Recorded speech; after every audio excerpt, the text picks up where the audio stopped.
Hello students, class 6।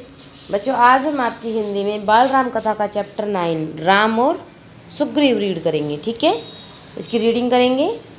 तो हमने वहाँ तक पढ़ा था कि सीता की खोज में जो है भगवान राम जाते हैं तो उनका किस किस से कैसे कैसे सामना होता है, फिर क्या क्या होता है। तो सीता की खोज में ही आता है कि राम और सुग्रीव का मिलन भी वहीं पे होता है। ठीक है, राम और लक्ष्मण का अगला पड़ाव ऋषिमुख पर्वत था। सुग्रीव वहीं रहते थे।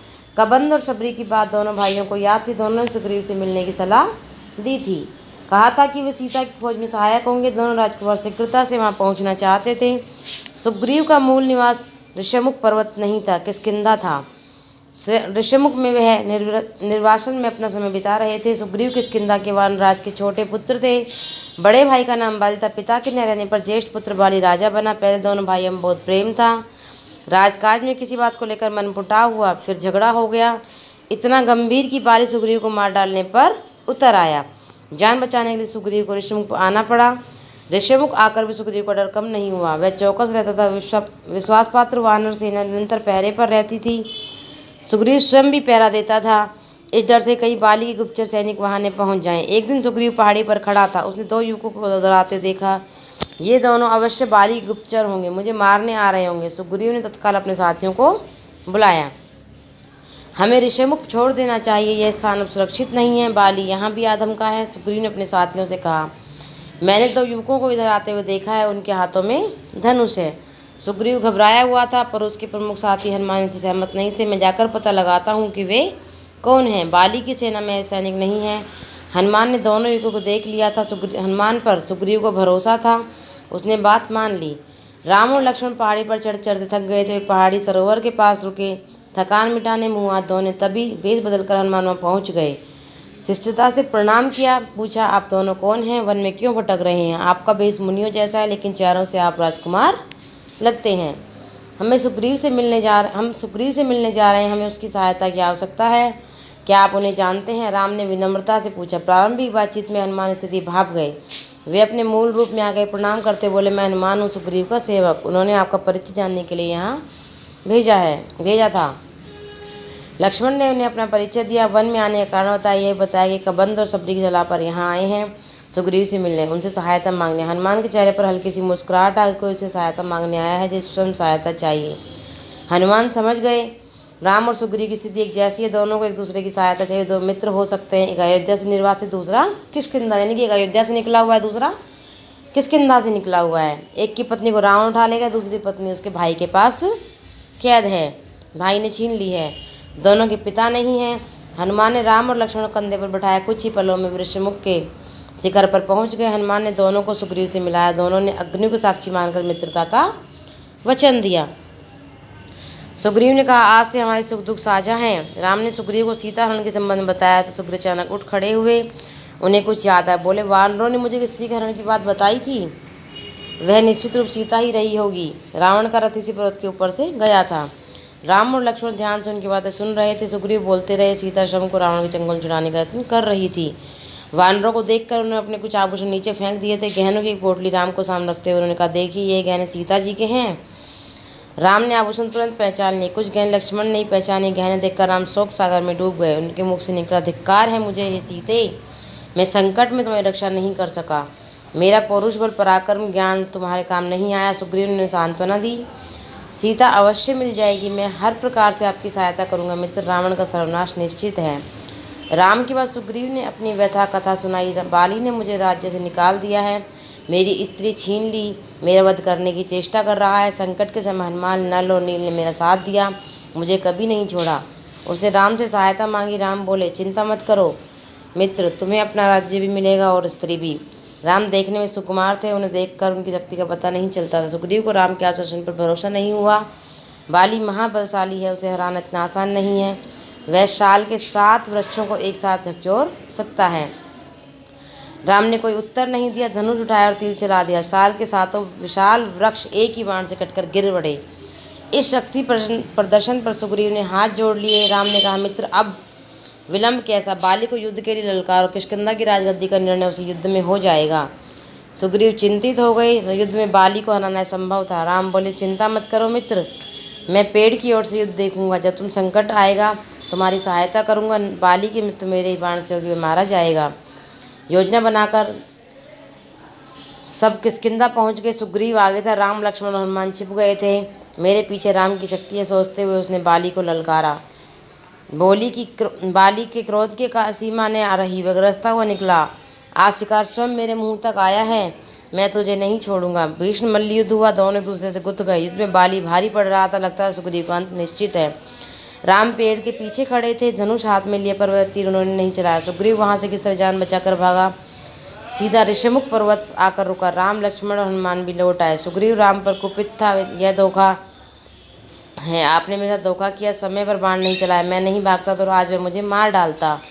राम की कठिनाई दूसरी थी, वे दुविधा में थे। उन्होंने सुग्रीव को समझाया, तुम दोनों भाइयों के चेहरे मिलते जुलते हैं, दूर से दोनों जैसे लगते हो, मैं बाली को पहचान नहीं पाया, बिना पहचाने बाण चलाता तो वह तुम्हें भी लग सकता था, मैं इस चूक के लिए तैयार नहीं था, मैं अपने मित्र को खोना नहीं चाहता था। लक्ष्मण ने समझा जो सुग्रीव को तैयार किया एक और युद्ध के लिए। राम ने कहा, जाओ मित्र, इस बार बाली को पहचानने में चूक नहीं होगी, इस बार उसका अंत निश्चित। सुग्रीव डरा हुआ था, घबराहट भी थी, पर राम के कहने पर फिर तैयार हो गया। किष्किंधा पहुंचकर उसने बाली को चुनौती दी, ललकारा। बाली को सुग्रीव का एहसास समझ में नहीं आया, वह अंतःपुर में था अपनी पत्नी रानी तारा के साथ। बाली जाने लगा, तारा ने समझाने की कोशिश प्रयास किया, जाने से मना किया, बाली ने उसकी बात नहीं मानी, पैर पटकता बाहर आया, क्रोध से उबल रहा था। बाली ने हाथ हवा में उठाया, मुट्ठी बिछी हुई थी, वह एक घूसे सुग्रीव का काम तमाम कर देता। तभी राम का बाण उसकी छाती से लगा, वह लड़खड़ाकर गिर पड़ा। बाली गिरने पर राम लक्ष्मण हनुमान पेड़ों की ओर से बाहर निकल आए। आनंद फान में राज्याभिषेक की तैयारियां हो गई। सुग्रीव को राजगद्दी मिली। राम की सलाह पर बाली के पुत्र अंगद को युवराज का पद दिया गया। राजगद्दी बैठने के बाद उन्हें मित्र नहीं कहा। राम ने सुग्रीव के संबोधन बदल दिया, राजगद्दी बैठने के बाद उन्हें मित्र नहीं कहा, वानरराज कहकर संबोधित किया।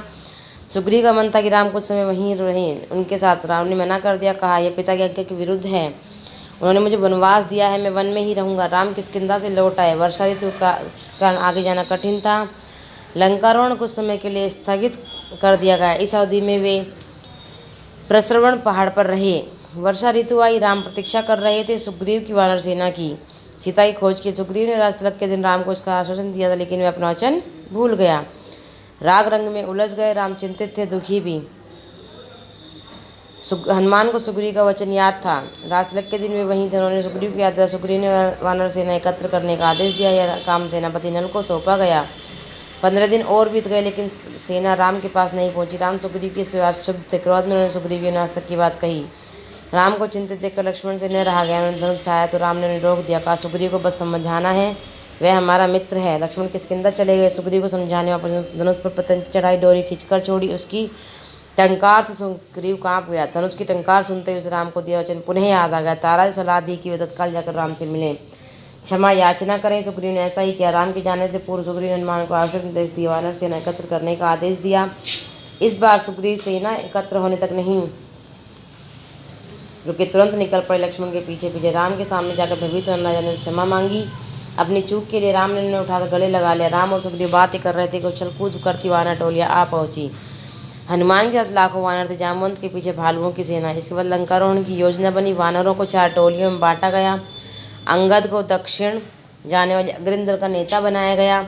उस दल में हनुमान, नल और नील भी थे। राम की भी यही इच्छा थी। उन्होंने कहा, वानरों की सेना भेजने से पहले चतुर और बुद्धिमान दूतों को लंका भेजा, यही उचित है। राम और सुग्रीव की जय जयकार करते हुए वानर अपनी निर्धारित दिशाओं की ओर चल पड़े। दक्षिण जाने वाले दल को राम ने रोक लिया। उन्होंने हनुमान को अपने पास बुलाया, अपनी उंगली से अंगूठी उतार कर उन्हें दी। अंगूठी पर राम का चिन्ह था। उन्होंने कहा, जब सीता से भेंट होते अंगूठी उन्हें दे देना, वे इसे पहचान जाएंगी, समझ जाएंगी तुम्हें मैं नहीं भेजा, तुम मेरे दूत हो। दक्षिण की टोली किष्किंधा से चली। अंगद और हनुमान आगे चल रहे थे। चलते चलते वे ऐसे स्थान पर पहुंच गए जिसके आगे भूमि नहीं थी, केवल जल था। विशाल समुद्र, उसकी गहराई अथाह थी, लहरों की गर्ज कपा देती थी। समुद्र को देखकर सबका साहस जवाब दे गया। वानर थक हार कर वहीं बैठ गए। वानर राम के बारे में चर्चा करने लगे। अंगद ने कहा, राम की सेवा में प्राण भी चले जाए दुख नहीं होगा। जटायु ने कहा, अपनी जान दे दी, हम भी पीछे नहीं हटेंगे। तभी एक विशाल गिद्ध पहाड़ी के पीछे से निकला। जटायु का भाई था संपाति। उसने कहा, सीता लंका में, मैं जानता हूँ, रावण उन्हें लेकर गया है, आप लोगों को यह समुद्र पार करना होगा। सीता तक पहुँचने का बस यही एक रास्ता है। सीता की सूचना मिलते प्रसन्न वानर दल फिर निराश हो गया। सीता की सूचना मिलने से प्रसन्न हुआ वानर दल फिर समुद्र सामने था, विकराल था, उसे कौन पार करेगा कैसे करेगा। अंगद उदास हो गए। लक्ष्य सामने था पर विकट था, उन्हें कुछ सूझ नहीं रहा था। बूढ़ा संपाति उनकी सहायता कर सकता था पर इस आयु में उसकी लंबी उड़ान संभव नहीं थी। वानर दल असमंजस में पड़ गया। अंगद ने पहले ही कह दिया था कि काम पूरा किए बिना कोई किष्किंधा वापस नहीं जाएगा। वे न आगे जा सकते थे न पीछे, एक दूसरे को देख रहे थे। इस दल में सबसे बुद्धिमान जामवंत थे। सब उनके पास गए, उनके पास भी इस कठिन प्रश्न का कोई उत्तर नहीं था। तभी जामवंत की दृष्टि हनुमान पर पड़ी। वे सबसे दूर बैठे चुपचाप। जामवंत जानते कि यह काम हनुमान कर सकते हैं। पवन पुत्र हैं, उनकी शक्ति अपार है, लेकिन उन्हें स्वयं इसका अनुमान नहीं है। उनकी सोई शक्ति जामवंत ने जगाई। कहा, हनुमान आपको जाना होगा, यह कार्य केवल आप कर सकते हैं। सबकी आंखें उन्हीं पर टिक गई। ठीक है बच्चों, ये आपका चैप्टर 9 राम और सुग्रीव का कैसे कैसे मिलन हुआ, कैसे उनको वापस से राम ने सुग्रीव को राजा बना दिया किष्किंधा का। ठीक है, इस बारे में इसमें बात की गई है पूरे में। आपको चैप्टर फिर से रीड करना है। इसके बाद मैं आपको एक क्वेश्चन आंसर सेंड करूँगी, वो आपको अपनी कॉपी में करने और लर्न करने हैं। ओके बच्चों, आज के लिए इतना ही। थैंक यू बच्चों।